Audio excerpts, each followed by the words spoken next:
Well, I think, and I'm not a psychologist, but what I understand is that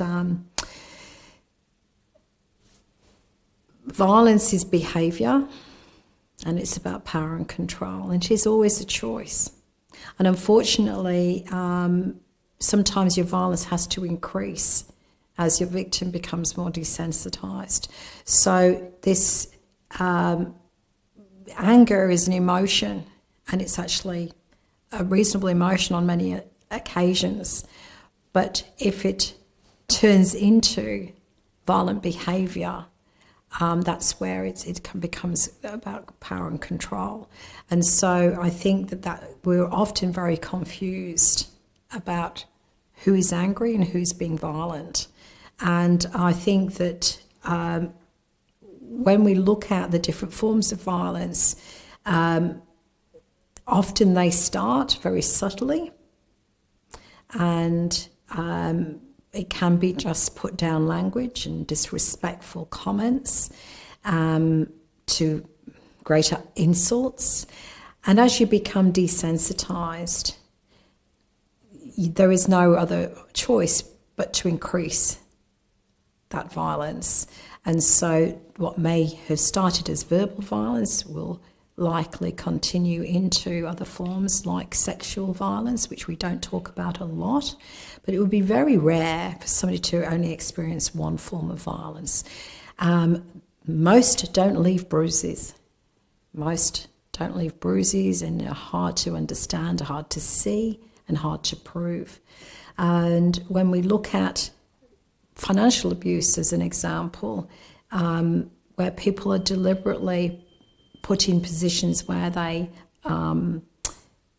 experience debt, or on a lease that they have to honour, or payments that are not made, or your spending money is tightly controlled and it's not for you to do with as you would want.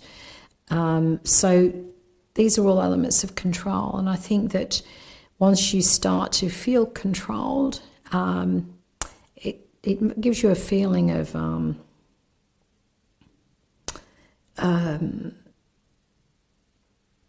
there's many feelings that start to come in, and that makes you feel less powerless, basically. And as you become desensitized to the violence that you're experiencing, it is likely over time that it will continue to intensify.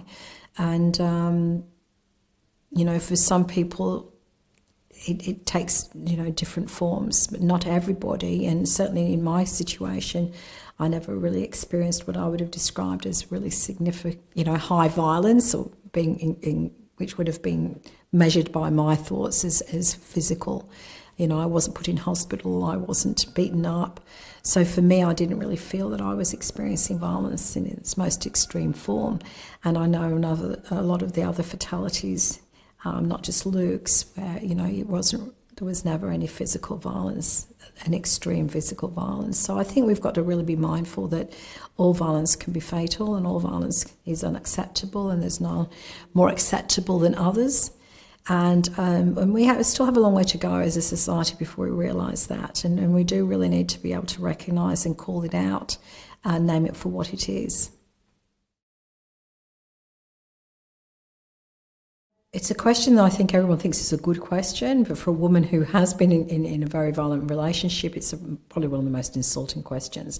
And the reason I say that is because why are we expecting a woman to leave? Why are we even asking that question? Why have we built refuges for women to hide in? Why are we not stopping the perpetrator of the violence from being violent? So why are we putting all the onus of responsibility onto the victim's shoulders to keep herself safe? Why are we saying it's even reasonable for you to pack your bags, flee, leave everything you love behind, everything you've worked towards, everything you've built, everything you've created? You have to leave to stay safe. So when you put it like that, it really confronts people, I think, because they never looked at it like that. But that's exactly how it's always been. So we expect the victim to find their own safety, to hide, change their identity, live in fear, looking over their shoulders, rather than actually making the perpetrator accountable for his violence. So one of the reasons it's incredibly difficult to leave is because that is when a woman is at the greatest risk of being killed. And in my situation, I wasn't killed and I didn't actually leave. But ultimately, by leaving, you take the power and control dynamic. You are the one in the most powerful position and you are in the control. And you do not know what may happen. And there is a fear within you that is so real. And yet people don't understand. So they tell you to do the very obvious thing, just leave, just leave. They think by leaving, somehow you'll be miraculously safe, but you're not necessarily. No one can guarantee your safety. The only time, all you want is the violence to stop. You would be happy to remain in the relationship, live in your home, have your family together. You just want the violence to stop. But unfortunately, it rarely does without intervention, police intervention, and other things happening. So what I will say is that why she doesn't leave is because of the risk to her safety, but also because where do you go? How do you afford somewhere to live? Where do you go and live in an area that's affordable, as on a single income, or maybe have no access to money? So there's a lot of complexities here, and and I think that we need to really understand that it is really a very difficult decision to make.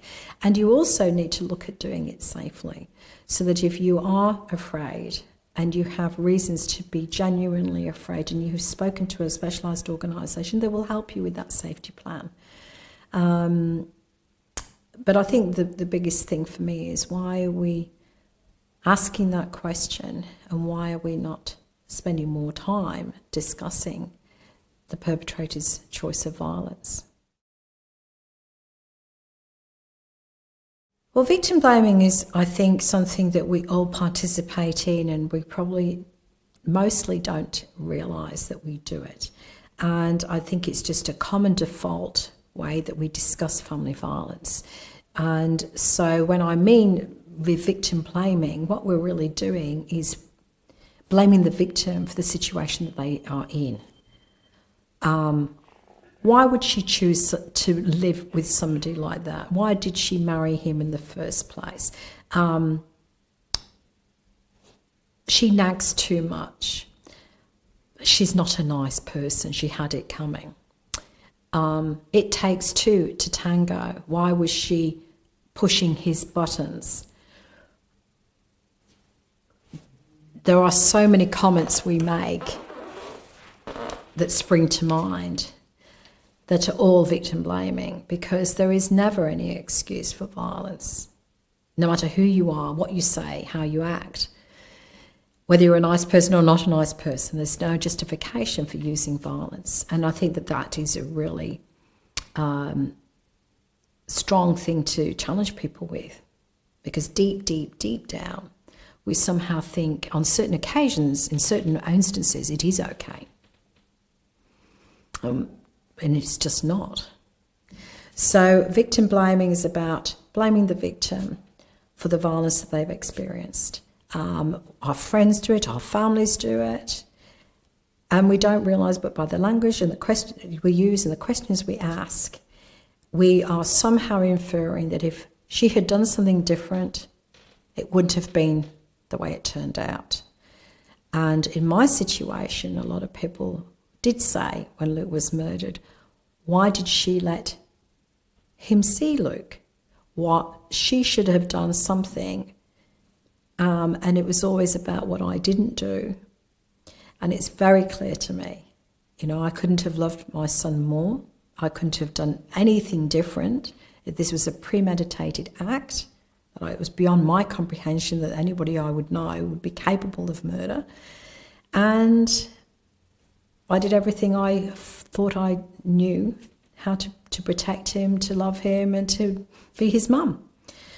And the person who chose to be violent is the only person that is to blame.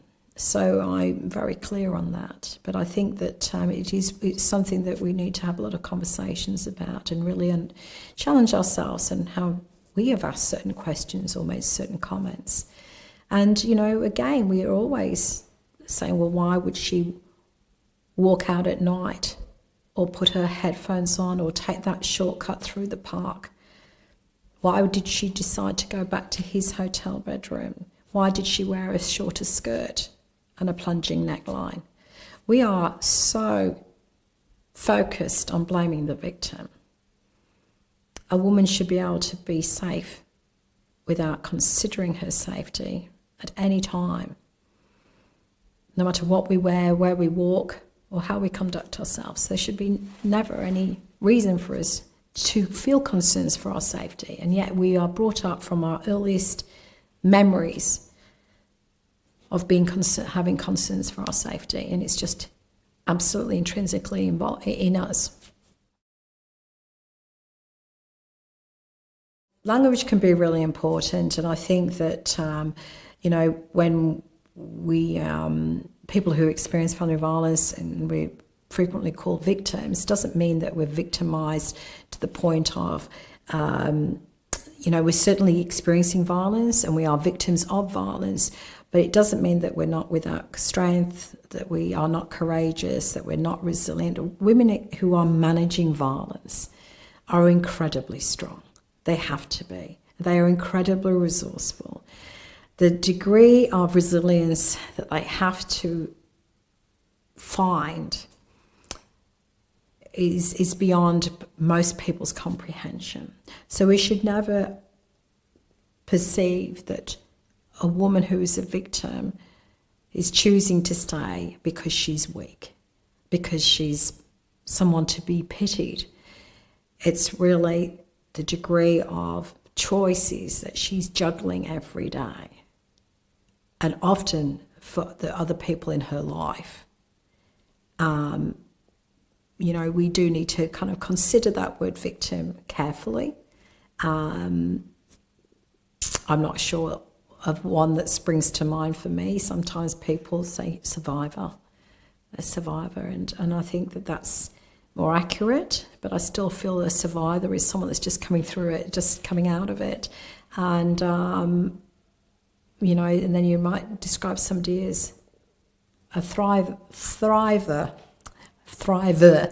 and that's someone that really is thriving in their life, shining, growing, and putting the violence behind them in a way that isn't defining them anymore. So, the words that we use to describe people, we do have to really consider, are they limiting, or are they indeed a real reflection of the kind of character that they really have and have had to exhibit. And, for a victim, often they wouldn't see themselves in that way. And that's what the wonderful work of a lot of these organisations do, to be able to highlight to them how amazing they have been to do everything they're doing. Some people here have got no family, no support, homeless. They've got some huge barriers, and yet they love their kids and they'll do anything for them. So it's, I think we need to really consider what amazing qualities a lot of people have and have to and draw on every day.